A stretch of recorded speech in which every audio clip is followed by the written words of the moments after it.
الحمد للہ رب العالمین والعاقبۃ للمتقین والصلاۃ والسلام علی رسولہ محمد وخاتم النبیین۔ میرے پیارے دوستو، السلام علیکم ورحمۃ اللہ وبرکاتہ۔ آج میں جس بیماری کے بارے میں آپ سے بات کر رہا ہوں وہ ہے ہونٹوں کا اور زبان کا پھٹ جانا۔ یہ ایک ایسی بیماری ہے اور یہ خاص طور پر ان نوجوانوں کو، ان لوگوں کو ہوتی ہے جو بہت زیادہ سرد خشک چیزیں استعمال کرتے ہیں۔ جیسے جیسے ان کے جسم میں خشکی بڑھتی جاتی ہے ان کا یہ مرض بھی بڑھتا جاتا ہے۔ تو ایسے مرض کے لیے ان تمام مریضوں کو چاہیے کہ وہ کچھ اس طرح کی چیزیں استعمال کریں جس سے ان کی خشکی ختم ہو جائے۔ اور خشکی آپ یاد رکھیں، کچھ لوگ طری سے اس کو ختم کرنے کی کوشش کرتے ہیں جو کہ یہ غلط طریقہ کار ہے۔ خشکی ہمیشہ گرمی سے ختم ہوتی ہے اور گرمی جو ہے وہ ہمیشہ طری سے ختم ہوتی ہے۔ تو یہ آپ ذہن میں رکھیں۔ کچھ لوگ اس کا جب غلط علاج کرتے ہیں تو پھر یہی زبان اور ہونٹ پھٹنا شروع ہو جاتے ہیں، بعض دفعہ پھر اس سے خون بھی جاری ہو جاتا ہے اور یہ بڑا ہی تکلیف دہ عمل ہے۔ اس کی وجہ یہ ہوتی ہے کہ انسان نے کھانا کھانا ہوتا ہے، کھانے نے زبان سے لگ کر آگے جانا ہوتا ہے تو بڑی تکلیف ہوتی ہے۔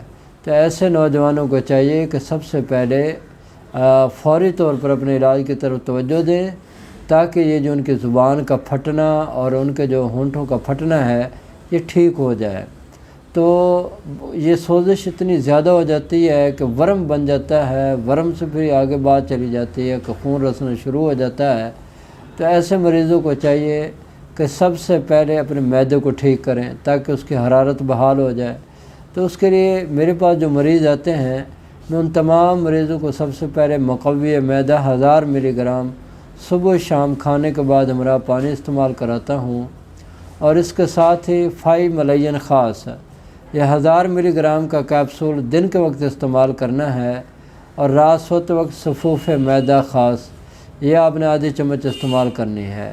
اس سے کیا ہوگا، ایک تو آپ کے معدے کی حرارت بحال ہونا شروع ہو جائے گی، دوسرا کچھ گرمی تری بھی پیدا ہونی شروع ہو جائے گی جس کی وجہ سے یہ مرض آہستہ آہستہ ختم ہوتے ہوتے بالکل ختم ہو جاتا ہے۔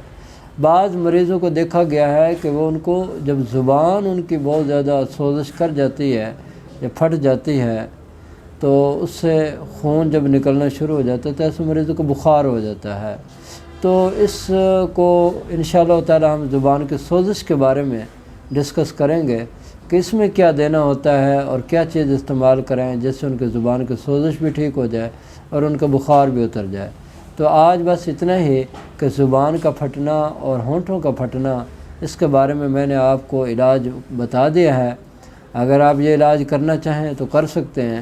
اگر آپ سمجھتے ہیں کہ یہ دوائیاں ہم نہیں بنا سکتے یا ہمیں یہ نہیں ملتی تو آپ میرے سے رابطہ کریں۔ انشاء اللہ تعالی یہ دوائیاں بذریعہ پارسل بھی آپ کو بھیج دی جاتی ہیں اور انتہائی مقبول ریٹ میں بھیجی جاتی ہیں تاکہ آپ کو اللہ تعالیٰ صحت والی، سلامتی والی، عافیت والی، برکتوں والی زندگی دے۔ اب میری آخر پہ دعا ہے کہ اللہ تعالیٰ مجھے اور پوری دنیا کے تمام مسلمانوں کو دنیا اور آخرت کے تمام ساتوں بھلائیاں نصیب فرمائے، آمین۔ وآخر دعوانا الحمد للہ رب العالمین، آمین برحمتک یا ارحم الراحمین۔